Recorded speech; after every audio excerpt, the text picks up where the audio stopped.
Começa agora o programa Bem Viver, uma prosa sobre saúde, bem-estar, comida e agroecologia. Produção Rádio Brasil de Fato.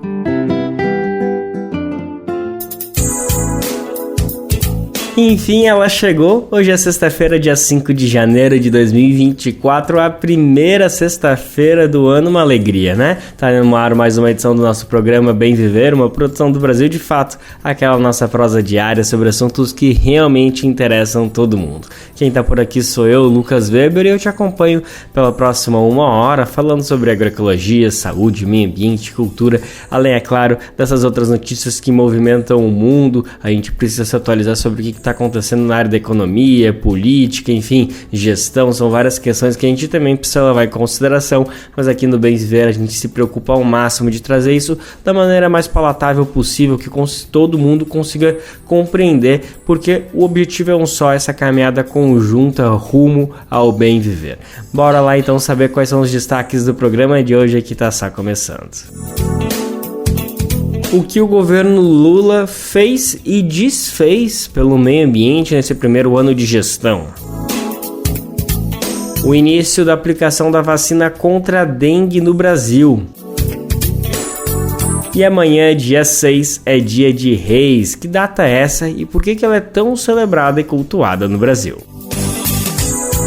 Mas antes de falar sobre todas essas notícias, essas informações, é sempre bom lembrar que o nosso programa é um encontro marcado de segunda a sexta-feira a partir das 11 horas da manhã pelo rádio. Você pode sintonizar a gente se estiver aqui em São Paulo pelo 98,9 FM, essa é a Rádio Brasil Atual, que fica em toda a grande São Paulo. Fora isso, você também pode sintonizar o Bem Viver pela internet em qualquer lugar do mundo que você estiver, por meio da nossa rádio web no site radiobrasildefato.com.br. Também dá para ouvir no seu tempo, no seu jeito, a hora que você quiser.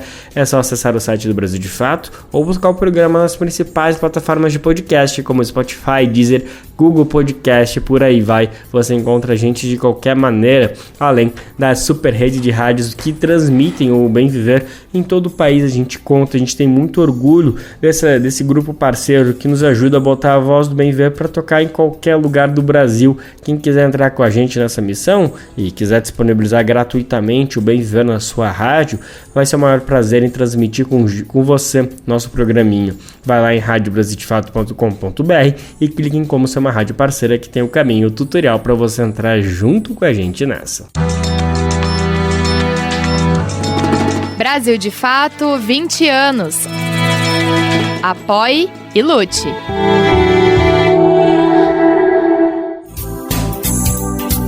E para começar o programa de hoje, a gente preparou uma reportagem sobre os avanços e também contradições do governo Lula nesse primeiro ano em relação à pauta ambiental. Desmatamento caiu pela metade em apenas um ano, mas ao mesmo tempo todas as portas foram abertas para reforçar a extração de petróleo pelo litoral brasileiro. E aí, como a gente deve pensar sobre tudo isso? Bom, o nosso repórter Murilo Pajola ouviu especialistas com opiniões otimistas que valorizaram o que foi feito, principalmente refletindo como estava o Brasil, o regramento ambiental do Brasil quando Lula assumiu, né? Ao mesmo tempo, essa percepção positiva esbarra logo de cara em diversos entraves que estão tanto dentro como fora do governo. Fora a gente sabe, né? Tem nome e sobrenome. É a bancada ruralista, a bancada do boi, que fez de tudo e vai continuar fazendo com certeza, inclusive para passar por cima da Constituição. É o que aconteceu, por exemplo, no marco temporal, que o STF decidiu que não valia, mas mesmo assim o Congresso foi lá e fez de tudo para aprovar o marco temporal referente às terras indígenas. Mas o inimigo também está dentro do governo, porque tem setores que não abrem mão, por exemplo, de explorar petróleo na foz do rio Amazonas, lá no Amapá, que a gente sabe que é algo com suas contradições. A gente vai entender melhor do que se tratou esse primeiro ano de gestão, quais foram esses avanços que deram otimismo para os especialistas, mas ao mesmo tempo o que preocupou. Quem conta pra gente é Murilo Pajola. O governo Lula colocou fim a um verdadeiro pesadelo ambiental no Brasil. A gestão anterior de Jair Bolsonaro sabotou ativamente as políticas de proteção dos biomas e transformou o país em um pária mundial da diplomacia climática. Marina Silva reassumiu o ministério 15 anos após ter deixado o cargo. Logo de cara, ela desfez as boiadas de Ricardo Salles, como ficaram conhecidas as medidas tomadas pelo ex-ministro que ajudaram a abrir a Amazônia para o crime ambiental. O resultado veio mais rápido do que o esperado e surpreendeu até mesmo os especialistas. O desmatamento na Amazônia caiu pela metade em 2023, e, embora ainda esteja alto, já retornou aos patamares pré-Bolsonaro. Quem comenta é a especialista em políticas públicas do Observatório do Clima, Sueli Araújo. E temos resultados expressivos no controle do desmatamento da Amazônia, expressivos e realmente assim impressionantes, porque eles estão com uma equipe de fiscalização muito reduzida mesmo, e o quadro está mudando, né? A curva de desmatamento da Amazônia claramente já foi alterada. Com Lula, o Brasil destravou e atraiu novas doações para o Fundo Amazônia, que financia projetos de preservação e economia sustentável e hoje acumula 4 bilhões de reais. Para avançar mais, o governo enfrenta problemas internos e externos. O Congresso, dominado pelo agronegócio, contrariou Lula e o STF ao restabelecer o marco temporal que restringe radicalmente a demarcação das terras indígenas. Márcio Santilli, fundador do Instituto Socioambiental, faz uma avaliação. Tem certas questões que são questões centrais para o governo que o governo consegue constituir uma maioria no Congresso, né? Tipo, sei lá, reforma tributária ou a questão fiscal ou aprovação do Dino para o Supremo Tribunal Federal. Porém, nessa agenda socioambiental, o governo não tem conseguido constituir maiorias e tem sido derrotado, né, inclusive com vetos derrubados em algumas questões. Isso significa realmente que teve, desse ponto de vista, uma piora da correlação de forças no Congresso. Dentro do governo, a ala ambientalista se chocou com setores que apostam no aumento da exploração do petróleo, um grande vilão do clima mundial. A Petrobras vem aumentando a produção de petróleo e quer furar novos poços marítimos na região da foz do Rio Amazonas, uma área de extrema fragilidade socioambiental. Durante a COP28 em Dubai, o Brasil entrou para a OPEP+, o grupo estendido do maior cartel de petróleo do mundo. E a Agência Nacional do Petróleo anunciou um mega leilão que vai impactar a floresta amazônica. Quem comenta é Sueli Araújo, do Observatório do Clima. Há uma incoerência clara, no meu ponto de vista. Desde o início, há evidências de que a opção é pela intensificação da produção de combustíveis fósseis. Realmente não está combinando e acho que isso está sombreando a atuação do país em termos de meio ambiente. Colocando tudo na balança, os especialistas dizem que o primeiro ano de Lula na área ambiental foi marcado por avanços significativos e contradições ainda não superadas. A somatória das forças ambientais e antiambientais, dentro e fora do governo, vai definir se o Brasil conseguirá alcançar o desmatamento zero até 2030, uma das propostas de campanha de Lula. Um desafio imenso que depende da superação da pobreza na Amazônia e do desmantelamento do crime ambiental, conforme a avaliação de Sueli Araújo, do Observatório do Clima, e Márcio Santilli, do Instituto Socioambiental. É difícil, viu? Precisa correr. Em 2012, que foi a nossa menor taxa de desmatamento na Amazônia, você chega a 5 mil quilômetros quadrados por ano, um pouco mais que isso, é difícil abaixar, é difícil chegar no zero, né? E exatamente o que tem que ser feito? Tem que ser feito esse trabalho com regularização fundiária, com correta destinação das áreas públicas. Porque houve, sem dúvida nenhuma, um fortalecimento muito grande da economia predatória na região da Amazônia durante o mandato do Bolsonaro, e o enfrentamento a essa situação agora é um enfrentamento complexo, um enfrentamento difícil. De Lábrea, no Amazonas, para a Rádio Brasil de Fato, Murilo Pajola. Agora, uma notícia preocupante que a gente precisa comentar é sobre a comunidade Pataxó Itacipueira, localizada no sul da Bahia, no município de Porto Seguro. Ela foi alvo de um ataque a tiros efetuado por 6 homens encapuzados que invadiram o território indígena. Além de realizar os disparos, os invasores destruíram casas e queimaram objetos pessoais dos moradores. O ataque ocorreu à noite, no momento que parte das vítimas ainda dormiam. A comunidade é formada por 16 famílias que reivindicam desde 2017 o direito de viver em suas terras e agora, em dezembro do ano passado, foi executado o pedido de reintegração de posse da área expedido pela Justiça Estadual de Porto Seguro.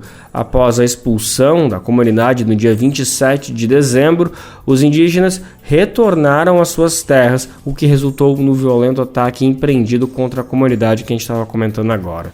Segundo lideranças ouvidas pela reportagem do Brasil de Fato, havia um acordo com os fazendeiros, mas esse ataque revela que foi descumprido o trato, foi o que afirmou a liderança. A gente vai seguir acompanhando esse caso e trazer tudo o que está acontecendo nessa região de Porto Seguro, que infelizmente é carregada por uma série de violências contra os povos indígenas.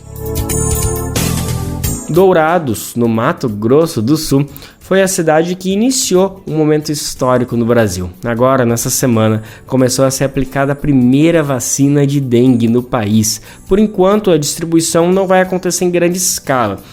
Para você entender, a expectativa é que até novembro desse ano o Brasil tenha disponível 5 milhões de doses, ou seja, nesse primeiro momento serão apenas grupos prioritários que vão receber.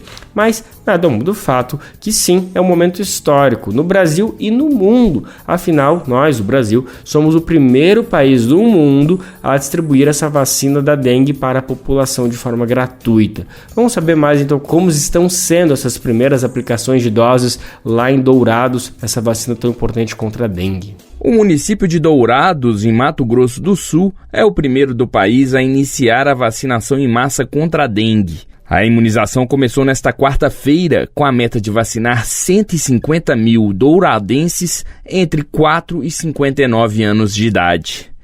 Segundo a Prefeitura Municipal, a procura pela vacina foi surpreendente no primeiro dia. Já foram distribuídas 90 mil doses às unidades de saúde.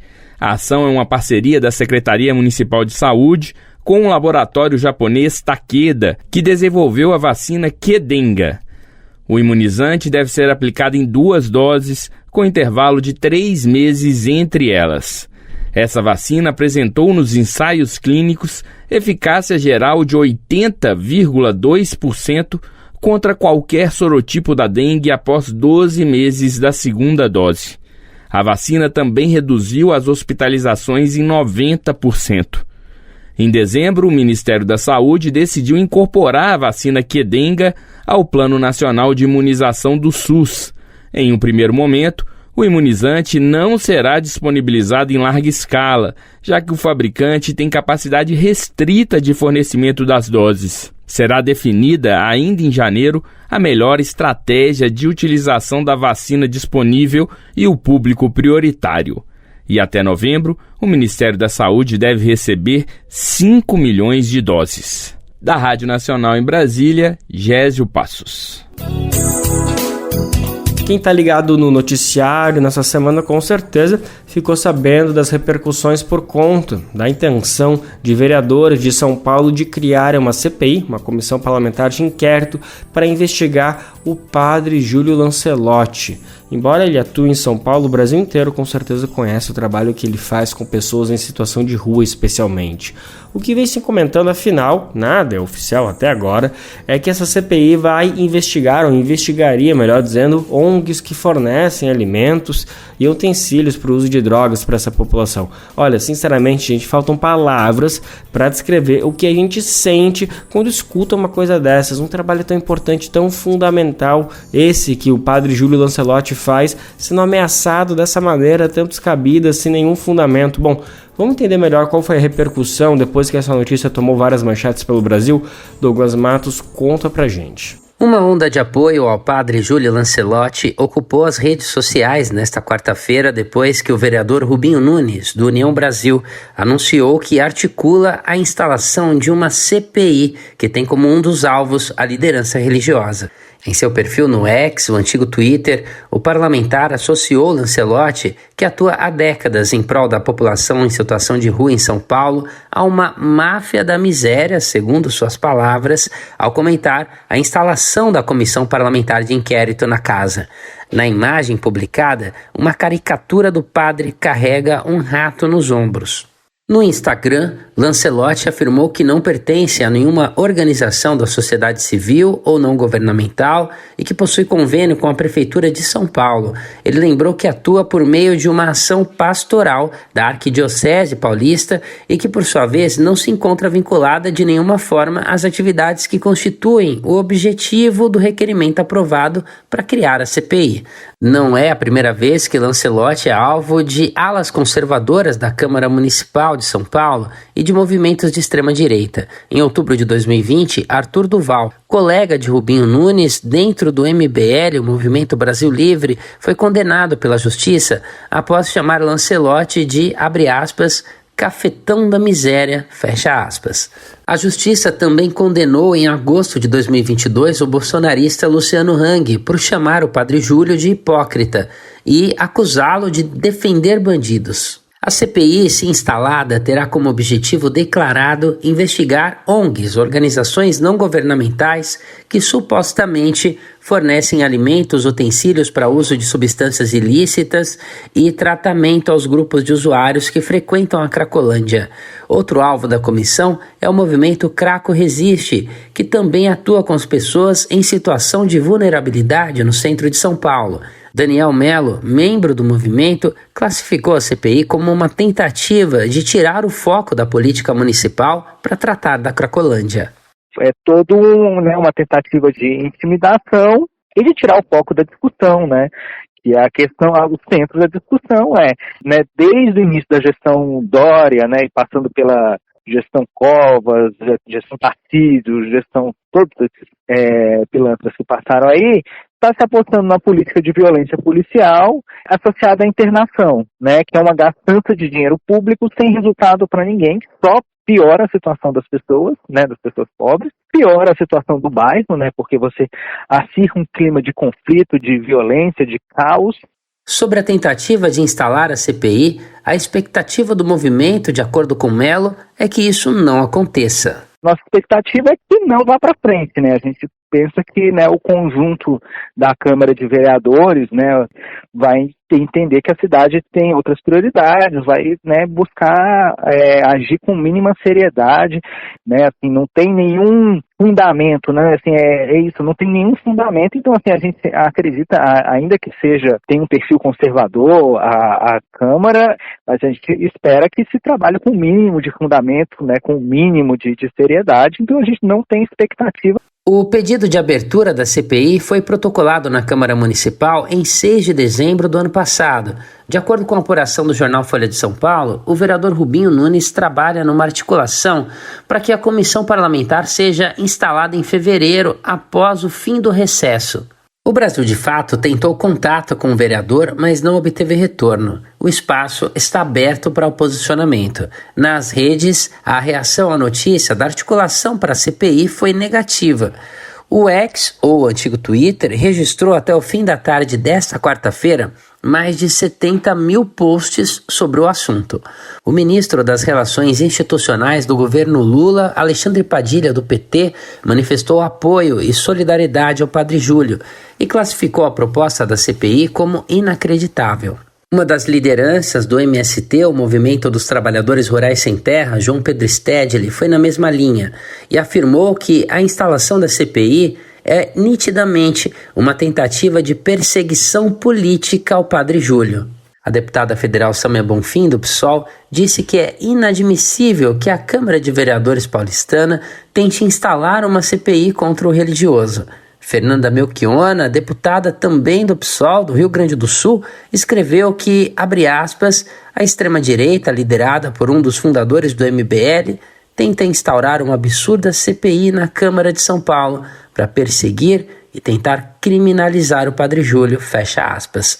O ator e humorista Marcelo Adnet também se posicionou em solidariedade ao Padre Júlio. Nas redes sociais, ele disse que o neofascismo avançou tanto no Brasil que hoje, em nome da morte, abre aspas, perseguimos aqueles que seguem os passos de Jesus Cristo, fecha aspas.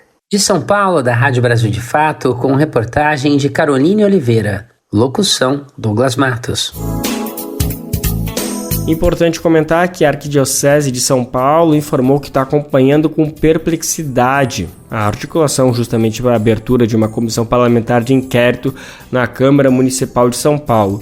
Em nota oficial, a entidade, abre aspas, lembrou que na qualidade de vigário episcopal para a pastoral do povo da rua, o Padre Júlio exerce um importante trabalho de coordenação, articulação e animação de vários serviços pastorais voltados ao atendimento, acolhida e cuidados das pessoas em situação de rua na cidade. Reiteramos a importância de que, em nome da Igreja, continuemos a ser realizadas as obras de misericórdia junto ao mais pobre e sofredores da sociedade, fecha aspas, disse a Arquidiocese de São Paulo. Vamos falar um pouquinho de economia, não faz mal, né? Eu sei que dói um pouquinho, custa, mas é sempre bom atualizar sobre coisas importantes que estão acontecendo, que envolvem, obviamente, diretamente o nosso bolso. Uma notícia chata, mas que era esperada, é que esse ano está mais difícil se aposentar em relação ao ano passado e aos anos anteriores. Mas essa é a nova regra, né? A gente está sabendo disso, isso desde que foi aprovada a reforma da Previdência em 2019, ainda no primeiro ano de gestão do ex-presidente Jair Bolsonaro. Ficou decretado que cada ano ia ser mais difícil se aposentar. Isso porque a reforma da Previdência foi aprovada para ser implementada em partes, né? A cada ano as regras vão se tornando mais rígidas. Vamos entender então o que vai começar a valer a partir desse ano? Desde a reforma da Previdência, proposta pelo governo de Jair Bolsonaro e aprovada no Congresso Nacional em 2019, a cada ano fica mais difícil se aposentar. Em 1º de janeiro de 2024, a regra de transição passou a exigir mais tempo de contribuição para os trabalhadores. Na regra geral, os trabalhadores precisam alcançar uma pontuação para se aposentar, que é a soma da idade mais a soma do tempo de contribuição. Agora será preciso 91 pontos para as mulheres e 101 pontos para os homens. A idade mínima para aposentadoria aumentou para 58 anos e meio para mulheres e 63 anos e meio para os homens. A reforma previu um aumento de 6 meses a cada ano, até chegar a 62 anos para mulheres e 65 para os homens. Além disso, o tempo de contribuição será de 30 anos para as mulheres e 35 para os homens. A diferença para os servidores públicos é que eles devem seguir uma regra um pouco menor de pontos, com um mínimo de 62 anos de idade e 35 de contribuição para homens e 57 anos de idade e 30 de contribuição para mulheres.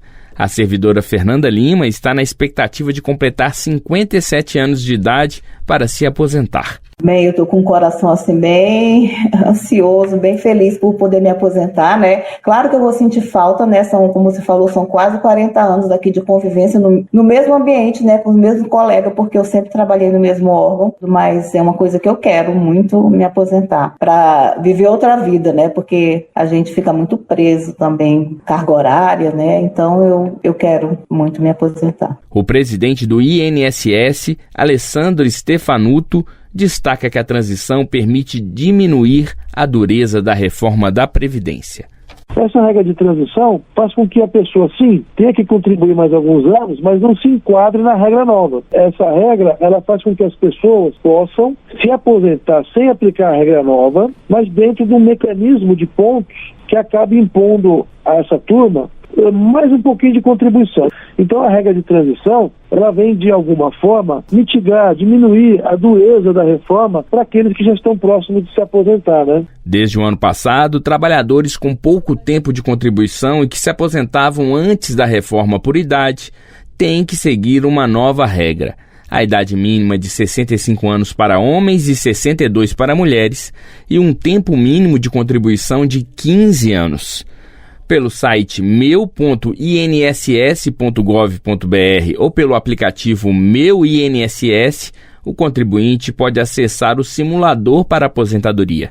Com produção de Joana Lima e Ivan Richard, da Rádio Nacional em Brasília, Gésio Passos.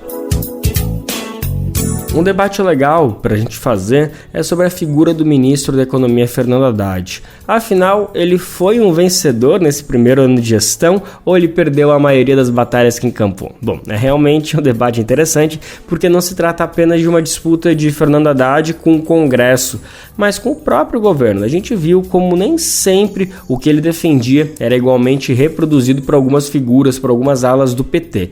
Então, depois de um ano, qual o balanço? Certo é que Haddad está firme e forte no cargo, nem dentro do governo, nem fora. Tem gente fazendo zumbido ou fazendo algum tipo de pressão para tirar. A gente sabe que a figura dele está bem consolidada.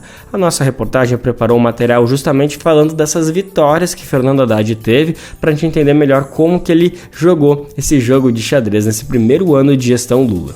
2023 vai ficar marcado como um ano de disputa entre a equipe econômica do ministro da Fazenda, Fernando Haddad, e as forças do Congresso Nacional.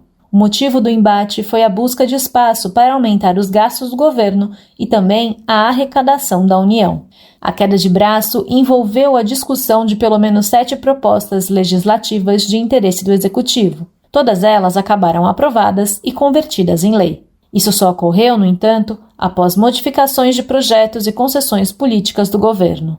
A disputa entre Executivo e Congresso começou ainda em 2022, quando apoiadores do futuro governo Lula passaram a defender a aprovação da chamada PEC da Transição. A proposta permitiu à União ampliar em 145 bilhões de reais o gasto público para pagar despesas que haviam sido prometidas ainda na gestão Bolsonaro. O ministro Haddad propôs vincular o aumento de gastos ao aumento de arrecadação. A regra é a principal do chamado novo arcabouço fiscal, que teve o projeto apresentado em abril e virou lei em agosto. O arcabouço prevê também a perseguição de metas fiscais anuais.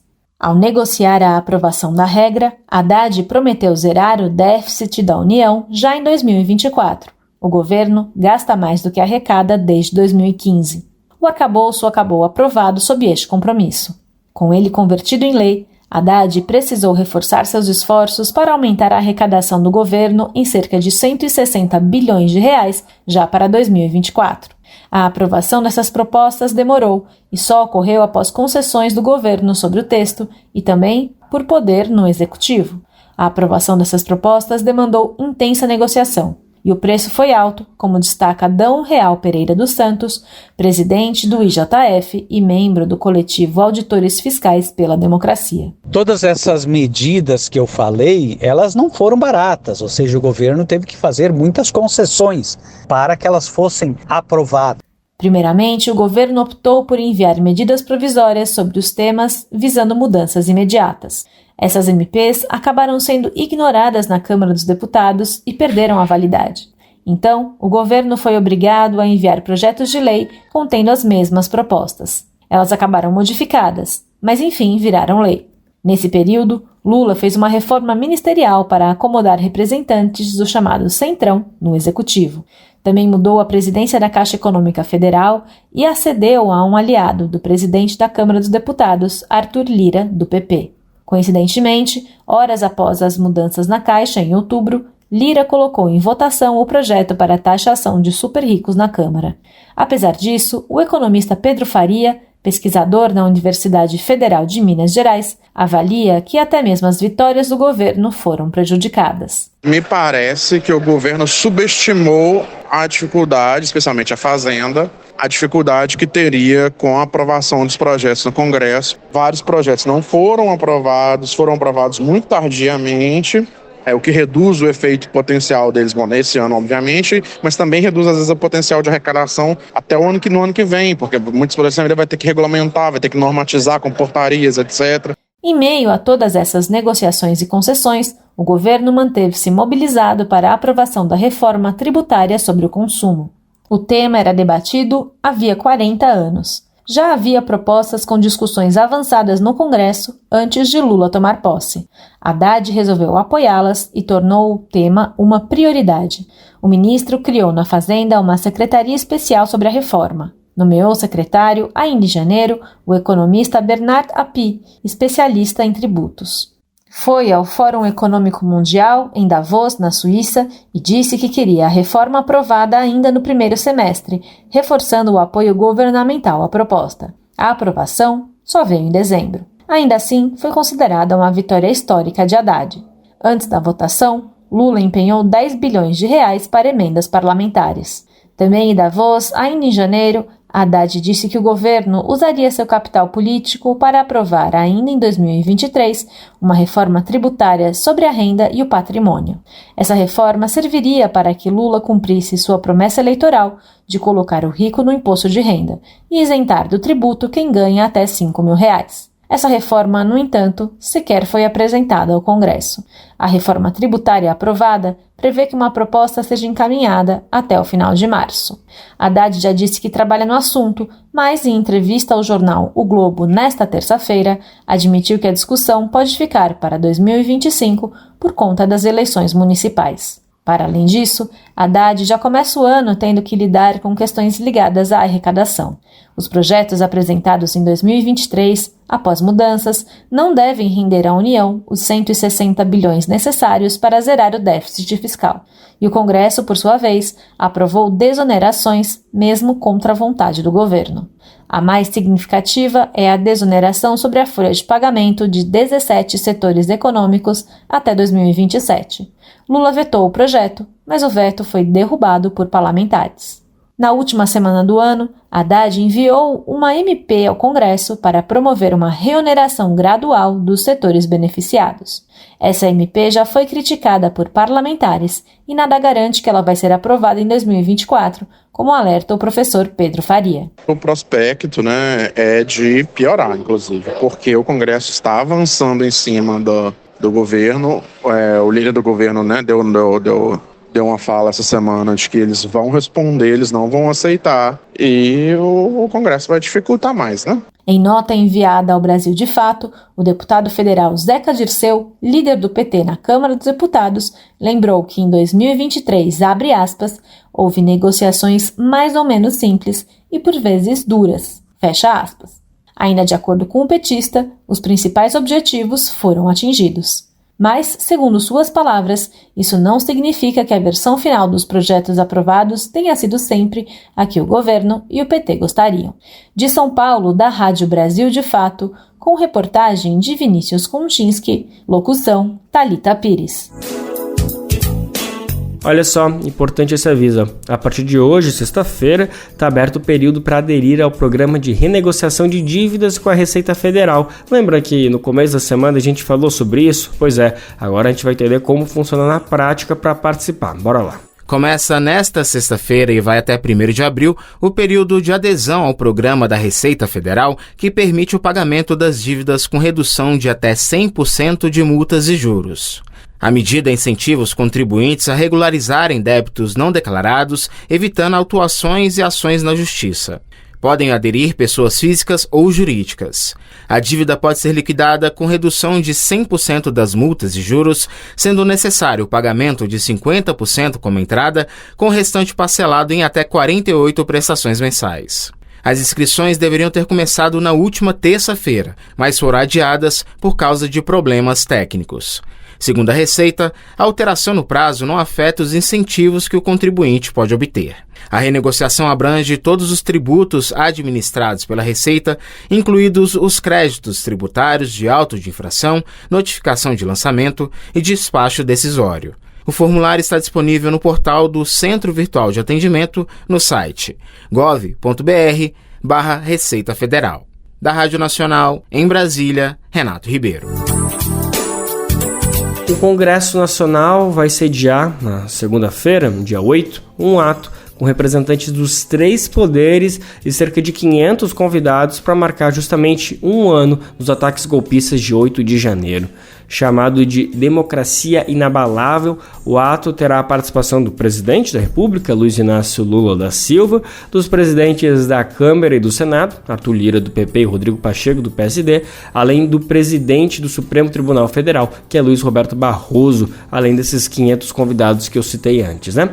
Obviamente que a nossa equipe vai estar lá acompanhando tudo que vai acontecer, a gente vai trazer toda a repercussão desse evento muito importante, e também no programa de segunda a gente vai relembrar o que foi esse 8 de janeiro, essa mancha que com certeza, infelizmente, está para a história do Brasil. E agora, nessa reta final de programa, a gente vai falar do dia de amanhã, sábado, dia 6 de janeiro, uma data bem especial, falando religiosamente e também culturalmente. Por quê?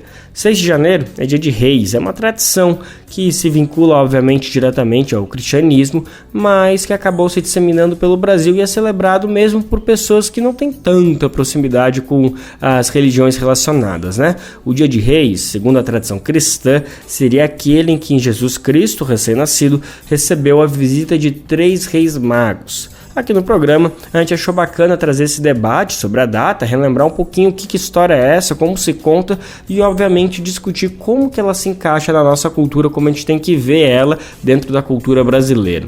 E para falar sobre isso, a gente teve o prazer de receber o cantor, compositor e professor Silvério Pessoa. Pernambucano, ele é doutor em Ciências da Religião e tem um trabalho muito focado justamente no estado de origem dele. Ele pesquisa muito sobre maracatu, frevo e outras manifestações típicas de Pernambuco. Inclusive, Silvério Pessoa é um dos responsáveis há muitos anos pelo Baile do Menino Deus, um espetáculo importantíssimo dentro da cultura do estado. É um evento celebrado e esperado o ano todo. Bom, o Baile do Menino Deus conta a história do nascimento de Jesus com símbolos da cultura brasileira, particularmente da cultura nordestina. E sim, o espetáculo se relaciona muito com o Dia de Reis.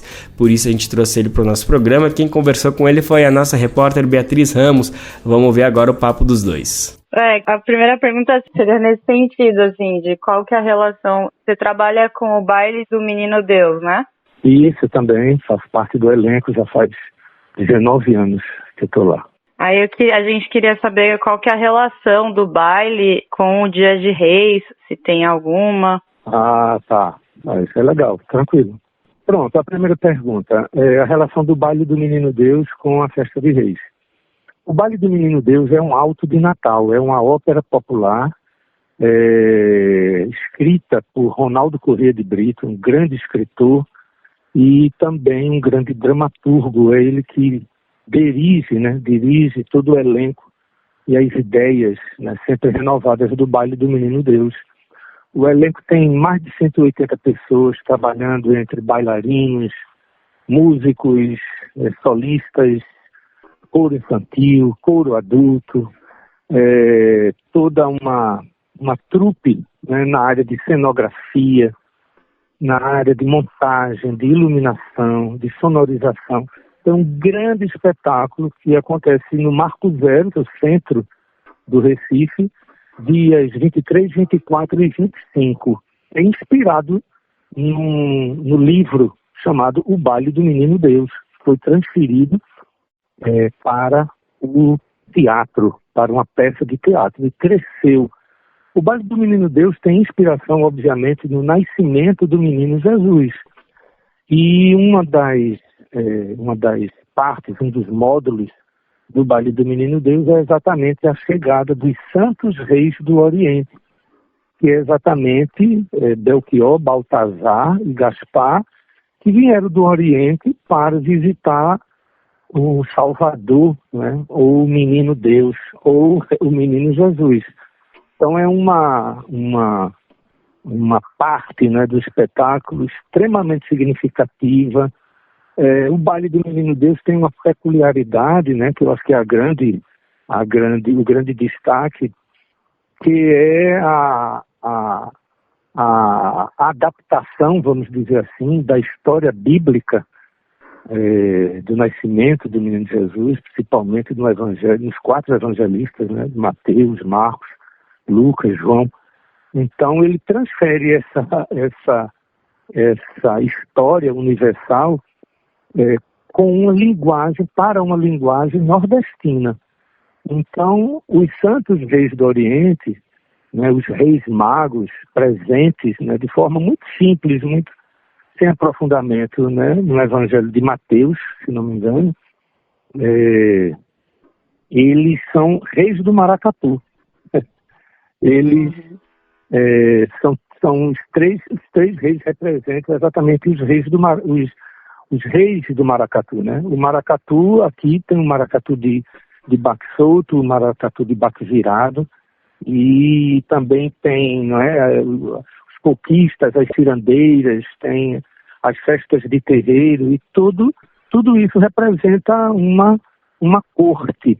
Então, é muito bonito, assim, os santos reis do Oriente são os reis do maracatu. Isso é uma das marcas do baile do Menino Deus. Então, tem sim uma relação direta, não é, praticamente, né? Uma das partes mais emocionantes é a chegada dos santos reis, né, Dia de Reis, 6 de janeiro, para visitar o Menino Deus. É um destaque no baile do Menino Deus. Uhum. E você poderia falar um pouco mais dessa data, assim, do Dia de Reis? O que ela representa, assim, para a cultura do povo brasileiro, a importância dela? Veja, 6 de janeiro, nós estamos completamente mergulhados, né, no aquário do calendário gregoriano, né? Esse calendário que foi, obviamente, criado, né, a partir, né, das fases da lua, das estações do ano, das questões agrícolas, mas, né, sem sombra de dúvidas, é um calendário que fortalece um sistema econômico, né? A gente tem conta a pagar durante 30 dias, vencimentos de contas dia 5, salário da classe trabalhadora quinzenal, diárias. Então, tudo isso é regido por esse sistema horário. Mas, obviamente, né, sabemos que temos um outro calendário, que é um calendário da natureza, o calendário advindo dos povos originários, dos povos indígenas, né, que tem uma relação completa com os ciclos, né, os ciclos da natureza, com finalidade de plantar, de colher, de seus rituais de passagem. Então, 6 de janeiro é uma data, digamos assim, estabelecida, né?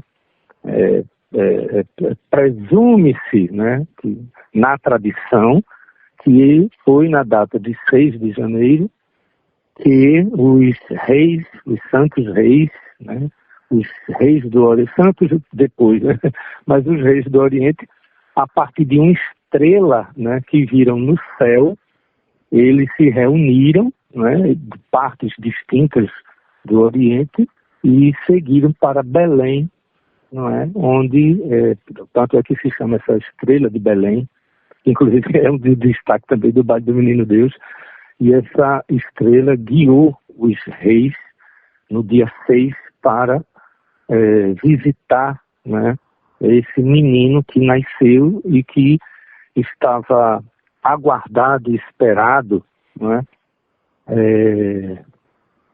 para ser o salvador do mundo, né? Então, é uma data significativa, principalmente porque o povo brasileiro ainda, não é, tem um forte percentual majoritário, inclusive, do cristianismo.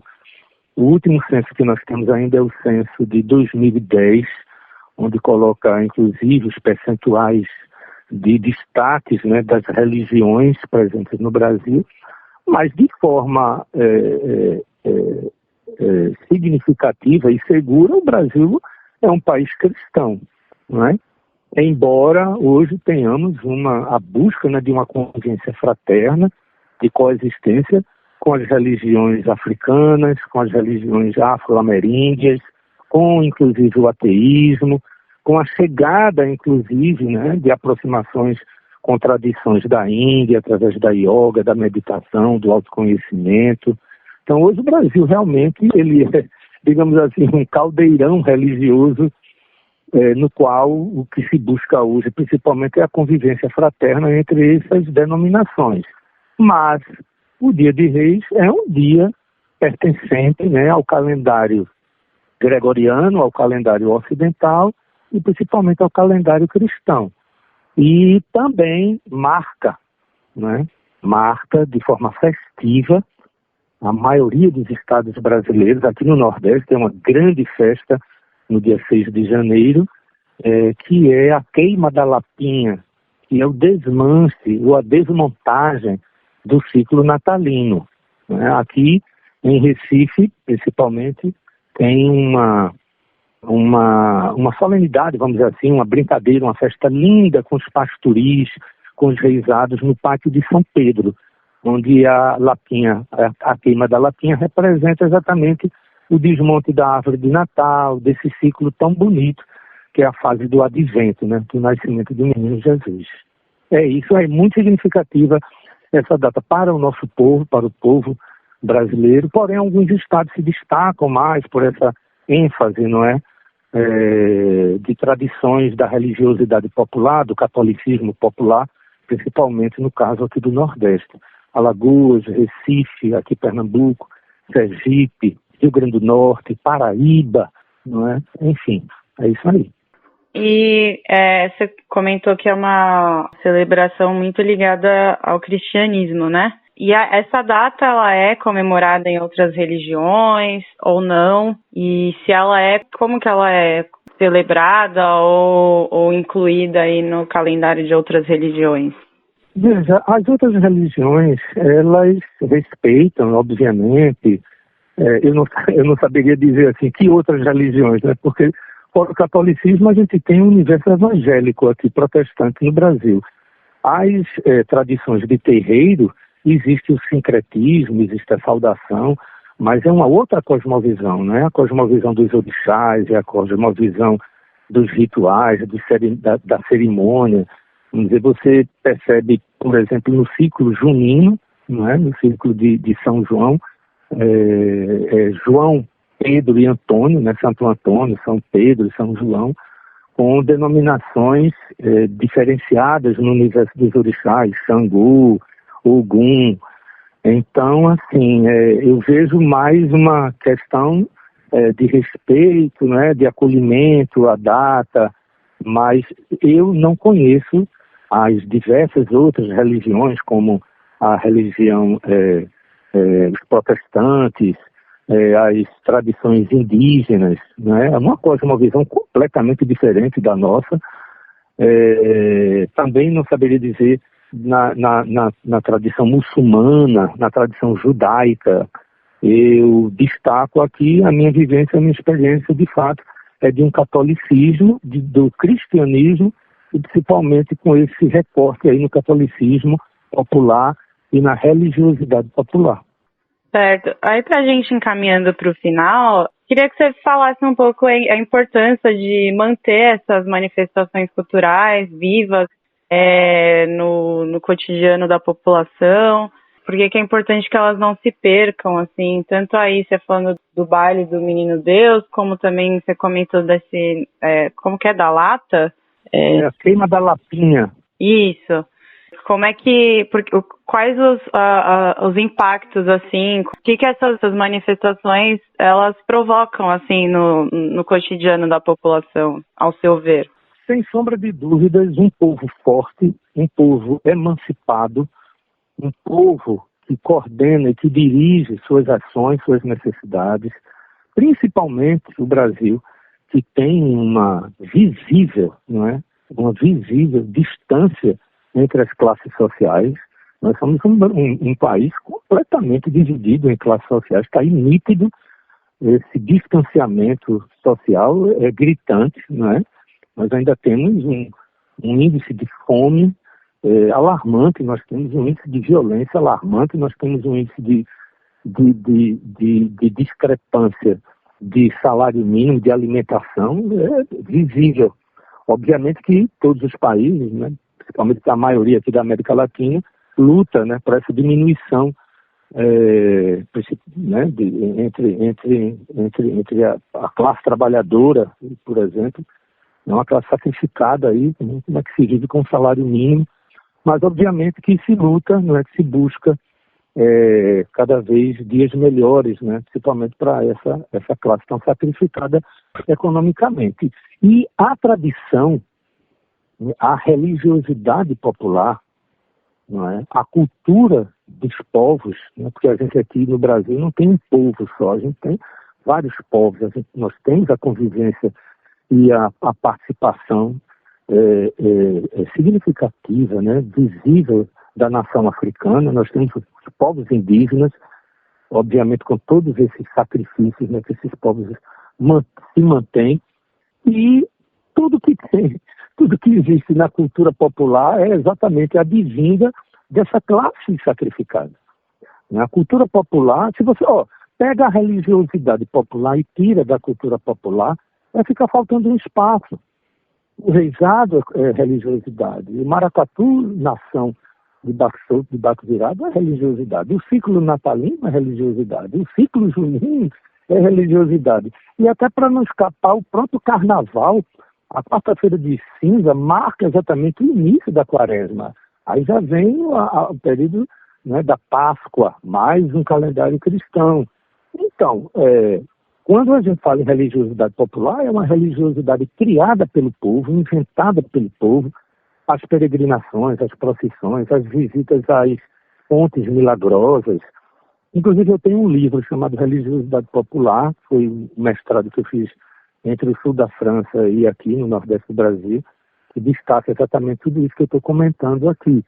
Então, a partir do momento que a gente tem políticas públicas, né, governos, prefeitos, secretários de cultura, que se preocupam em manter, em continuar, em resistir e em afirmar essas bases originárias da cultura brasileira.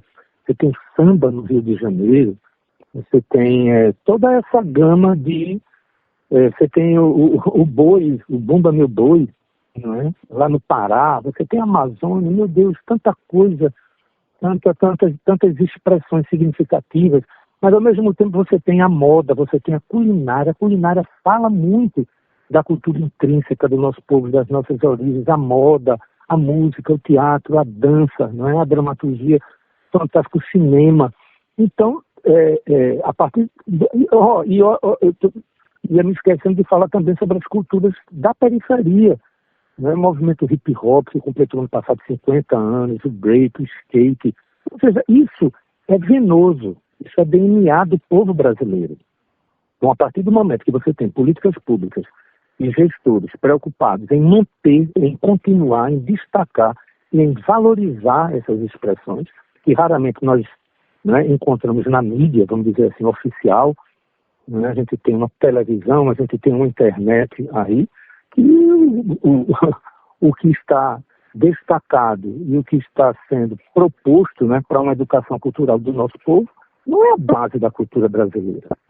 Então, assim, é um povo forte, é um povo que consegue resistir e continuar essas expressões, principalmente da classe popular, né? Não só da religiosidade, mas como das expressões de cada estado, que é múltiplo, muito colorido, né? O Brasil é muito colorido em termos de povos, de linguagens não, mas de formas de se expressar, de se escrever, de dançar, de comer. E isso realmente é o que marca essa brilhante história, né, que o Brasil tem para o mundo. O Brasil é visto pelo mundo como um Brasil, como um país, um espaço rico em suas tradições. Então, a importância da continuidade da festa de Reis eu colocaria dentro desse contexto, né, que é o contexto da valorização da cultura do nosso povo. Tá certo, Silvério. Queria te agradecer aí pela sua disponibilidade, agora que nos primeiros dias do ano, de falar com a gente, e desejar aí um feliz ano novo para você, e a gente volta a se falar. Não sei se você gostaria de comentar mais alguma coisa também que eu não tenha perguntado.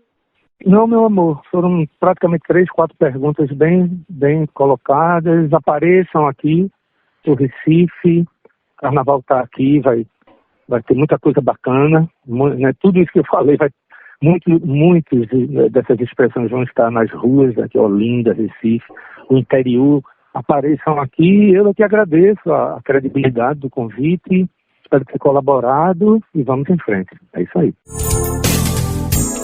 E para encerrar o programa de hoje, a gente queria deixar uma homenagem, ao eterno Quinho do Salgueiro, sambista, compositor e intérprete, que nos deixou aos 66 anos. Ontem foi um dia de homenagens, Muita gente se manifestou, lembrou da carreira dele, de tudo que ele produziu pra gente, pro carnaval, pra cultura de forma geral. Vamos relembrar um pouquinho como foram essas homenagens e relembrar todo esse legado que é eterno.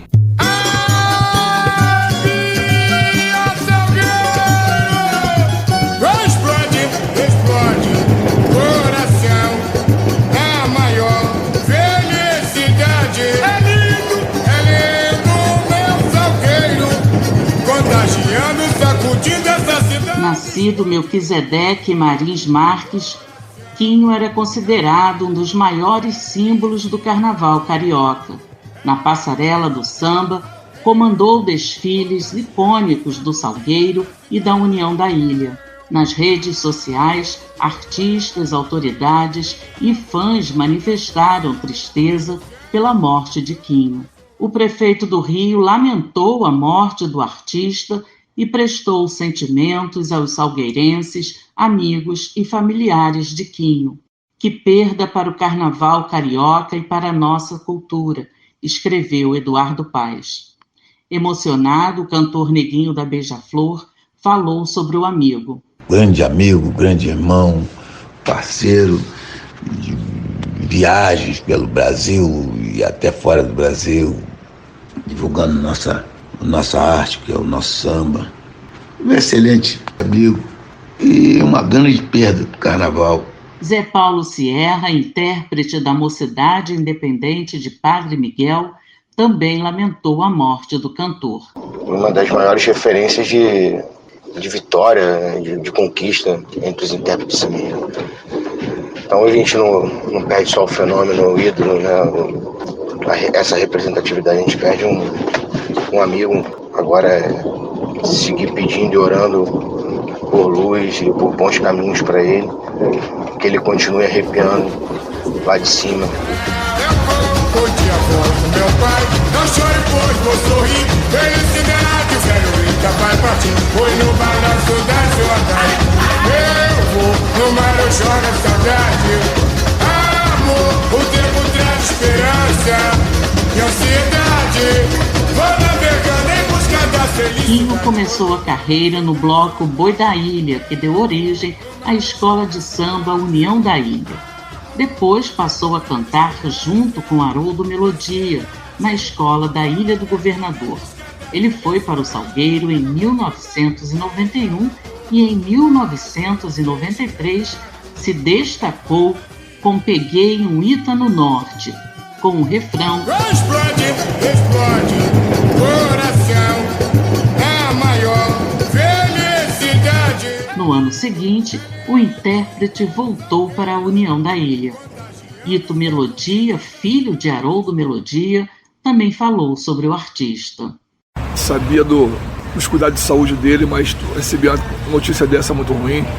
Ele que é um grande exemplo como intérprete, para mim também, foi um grande seguidor do meu pai, porque passou pela União da Ilha. Então assim, nos deixa muita saudade, vai fazer muita falta para todo o povo do samba. Intérprete de vários sambas enredo de sucesso, Quinho lutava contra um câncer de próstata e morreu aos 66 anos de insuficiência respiratória. Da Rádio Nacional, no Rio de Janeiro, Solimar Luz.